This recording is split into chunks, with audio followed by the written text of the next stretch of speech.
నమస్తే, welcome to our channel. నేను రవీంద్రబాబు. ఆంధ్రప్రదేశ్ రాష్ట్రంలో పవిత్రమైన తిరుమల లడ్డూలో అసలు నెయ్యే లేదు.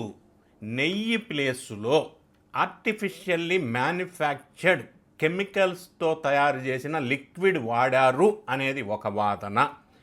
జంతువులకి సంబంధించిన ఫ్యాట్స్ ఉన్నాయని ఒక వాదన.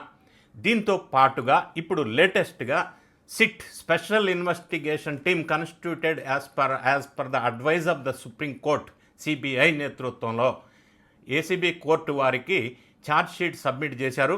దాంతో పాటుగా ఒక రికమెండేషన్స్ రిపోర్టు ఆంధ్రప్రదేశ్ ప్రభుత్వం వారికి 11 పేజీల రిపోర్ట్ సబ్మిట్ చేశారు. ఈ నేపథ్యంలో ఈ బ్యాక్గ్రౌండ్లో ఆంధ్రప్రదేశ్ రాష్ట్రంలో ఎన్డీఏ కూటమి వర్సెస్ వైఎస్ఆర్ కాంగ్రెస్ పార్టీ వాద ప్రతివాదనలు జరుగుతున్నాయి. వైఎస్ఆర్ కాంగ్రెస్ పార్టీ కల్తీ జరిగింది కానీ అది నెయ్యి కాదు కానీ అందులో జంతువుల అవశేషాలు లేవు కదా అని నినాదాన్ని జగన్ రెడ్డి గారు ఎత్తుకుంటే, నిన్న అనూహ్యంగా ఆ పార్టీకి సంబంధించిన జగన్ రెడ్డి గారి బాబాయిగా చెప్పబడుతున్న వైబీ సుబ్బారెడ్డి నేషనల్ ఛానల్లో రిపబ్లిక్ టీవీలో మాట్లాడుతూ నెయ్యి కల్తీ జరిగింది, కెమికల్స్ వాడారు నిజమే, అందులో జంతువుల అవశేషాలు లేవు అన్న మాట మాట్లాడటం. ఈ విధంగా పరిస్థితిని గమనించినప్పుడు ఈ అన్ని పార్టీలు రకరకాల వెర్షన్స్ వెలుగులోకి తీసుకొచ్చిన నేపథ్యంలో ఈ నెయ్యిలో ఇప్పుడు కొత్త అంశం ఒకటి వెలుగులోకి వచ్చింది. సిట్ వాళ్ళు కోర్టుకి సబ్మిట్ చేసిన రిపోర్ట్లో ఛార్జ్షీట్లో పేజీ నంబర్ 60వ పేజీలో ఒక కొత్త అనూహ్యమైన, మనం ఊహించని, మనం యాక్సెప్ట్ చేయలేని, మనం అసహించుకునే ఒక కొత్త అంశం వెలుగులోకి వచ్చింది. ఆ డీటెయిల్స్ ఈ వీడియోలో విశ్లేషణ చేసే ప్రయత్నం చేద్దాం. సిట్ వాళ్ళు మొదల నుంచి చెప్తూనే ఉన్నారు, NDDB report dated July 2024.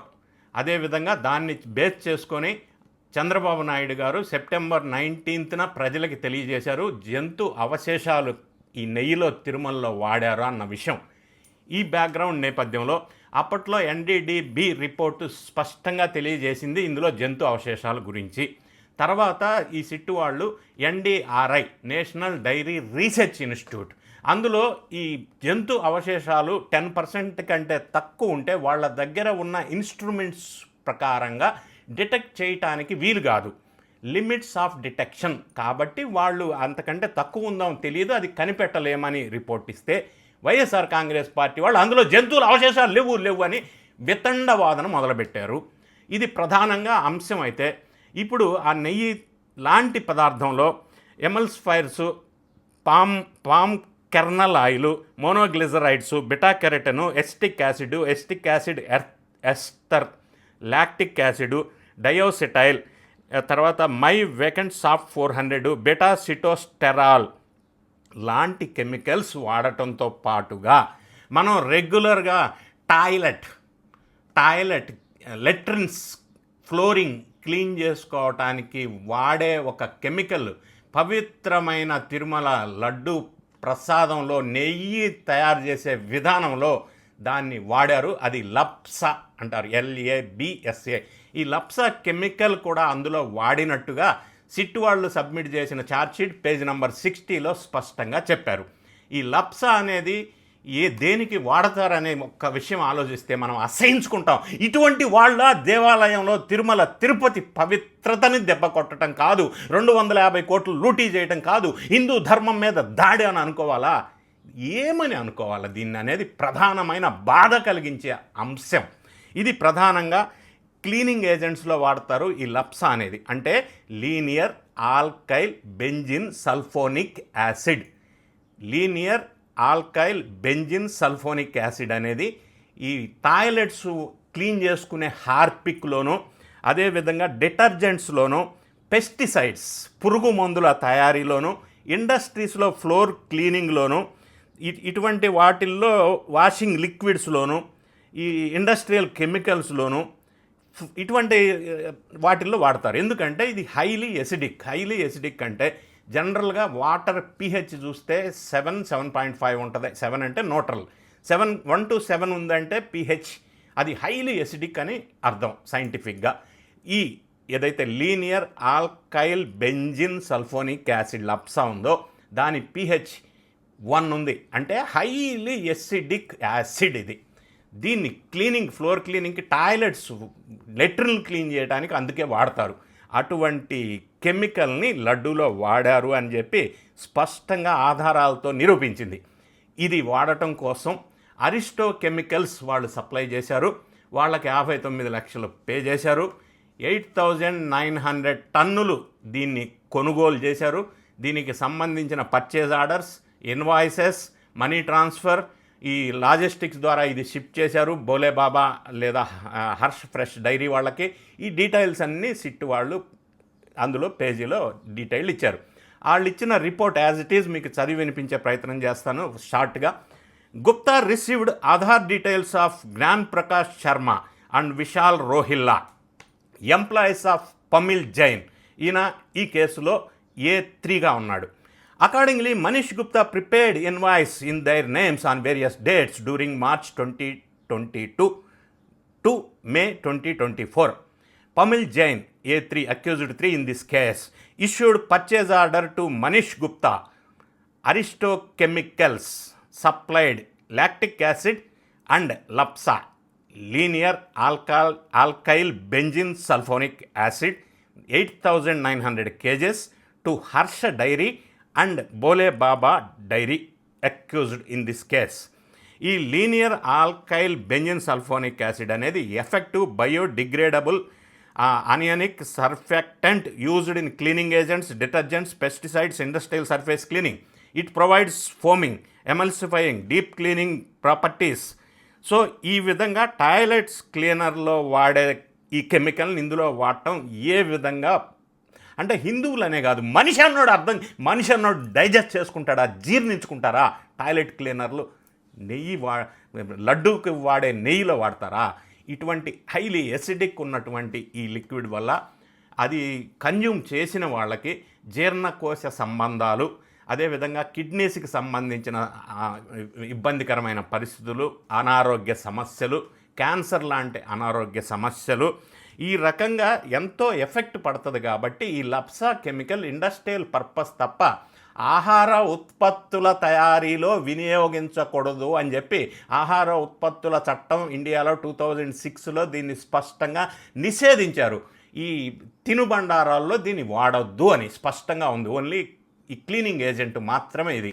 So ఇటువంటి ఈ లప్సా లాంటి టాయిలెట్ క్లీనింగ్లో వాడే కెమికల్ని పవిత్రమైన తిరుమల తిరుపతి లడ్డు ప్రసాదంలో నెయ్యి తయారు చేయటం కోసం వాడారు అంటే ఎంతకి తెగించారు వీళ్ళు.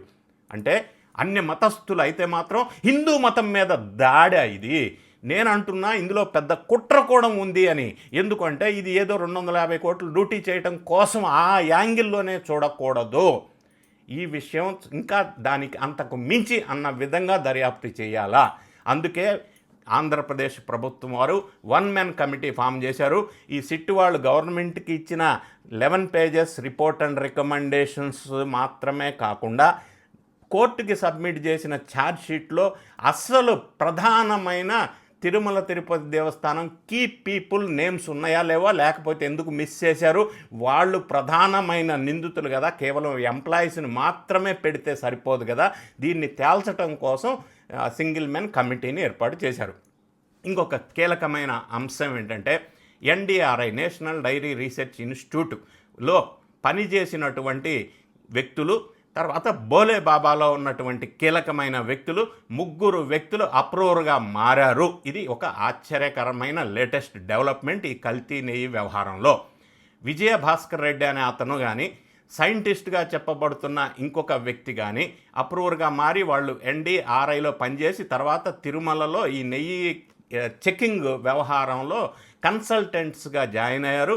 వీళ్ళు 3 కూడా బోలేబాబా, వైష్ణవి డైరీ, తిరుమలలో ఈ కల్తీ వ్యవహారాన్ని సక్సెస్ఫుల్గా వాళ్ళకి సహకరించే విధంగా వీళ్ళు కీలక పాత్ర పోషించారు. వీళ్ళు తప్పుని ఒప్పుకొని ఈ లాప్సా కెమికల్ కానీ, ఈ టాయిలెట్ క్లీనింగ్లో వాడే కెమికల్ కానీ, రకరకాల కెమికల్స్ కానీ వీళ్ళ సలహా మేరకు బోలే బాబా లేదా వైష్ణవి డైరీ లేదా డైరీ సప్లయర్స్కి వీళ్ళు టెక్నికల్ సపోర్ట్ ఇచ్చి తిరుమలలో కన్సల్టెన్సీ పేరుతో జాయిన్ అయ్యి తిరుమల తిరుపతికి అన్యాయం చేయటం, హిందువులకు అన్యాయం చేయటం, వీళ్ళు వ్యక్తిగత లబ్ధి పొందటం, వీళ్ళన్నీ కూడా ఇప్పుడు రియలైజ్ అయిపోయి వీళ్ళు యాక్సెప్ట్ చేస్తూ అప్రూవర్గా మారి కొంత సమాచారాన్ని కూడా తెలియజేశారు. ఇందులో ఏం జరిగింది, ఏమేమి కెమికల్స్ కలిపారు, దీనికి వెనక ఎవరు ఉన్నారు సపోర్టింగ్గా, ఎవరు ఆదేశాలు ఉన్నాయి, ఎందుకు ఇంతకాలం వీళ్ళు దీన్ని బయటికి రానివ్వకుండా చేశారు. 2022లో CFTRI central food technical research institute వాళ్ళు రిపోర్ట్లో ఇది స్పష్టంగా కల్తీ ఉంది అని చెప్పినప్పటికీ ఆ రిపోర్ట్ని బయటికి రానివ్వకుండా చేయటం, ఇటువంటి అంశాలన్నింటిలో ఈ ముగ్గురు కీలక పాత్ర పోషించారు. వీళ్ళు వాళ్ళ తప్పుని ఒప్పుకొని అప్రూవర్గా మారిన సందర్భం వెలుగులోకి వచ్చింది. వీటన్నిటి బ్యాక్గ్రౌండ్ నేపథ్యంలో ఈ linear alkyl benzene sulphonic acid toilet క్లీనర్లో వాడే యాసిడ్ని నెయ్యి తయారు చేసే దాంట్లో వాడారు అంటే ఇంతకు మించి పరాకాష్ట, హిందువుల మీద కుట్ర ఇంకా ఏమన్నా ఉంటుందా? ఇది హిందువులే కాదు, భారతదేశంలో మనిషి అన్నోడు యాక్సెప్ట్ చేస్తారా? ఇంత జరిగిన తర్వాత వైఎస్ఆర్ కాంగ్రెస్ పార్టీ తీసుకున్న నినాదం జంతువుల్ని కలపలేదు అన్న మాటలో ఏ విధంగా అర్థం చేసుకోవాలా? ఎందుకు ఈ ఎదురు దాడి జరుపుతున్నారు వైఎస్ఆర్ కాంగ్రెస్ పార్టీ వాళ్ళు? ఆత్మ విమర్శ చేసుకోవాలా? చూస్తున్న వీక్షకులు అందరూ అర్థం చేసుకోవాలా ఎంత కుట్ర దారుణమైన సంఘటన. ఈ పవిత్రమైన తిరుమల లడ్డూలో నెయ్యి బదులు ఏమి వాడారా అని తెలిస్తే ఒళ్ళు గగుర్పడిచేటువంటి అంశాలు వెలుగులోకి వస్తున్నాయి. ఇంకా ఎన్ని అంశాలు వెలుగులోకి వస్తాయో చూడాలా. ప్రభుత్వం వారు దీని మీద కఠినంగా, అసలు ప్రధానమైన కీ పొజిషన్లో ఉన్న వ్యక్తుల మీద తీవ్రమైన చర్యలు తీసుకోవాల్సిన అవసరం స్పష్టంగా కనిపిస్తూ ఉంది. ఆ విధంగా జరుగుతుందని మనం మనస్ఫూర్తిగా ఆశిద్దాం.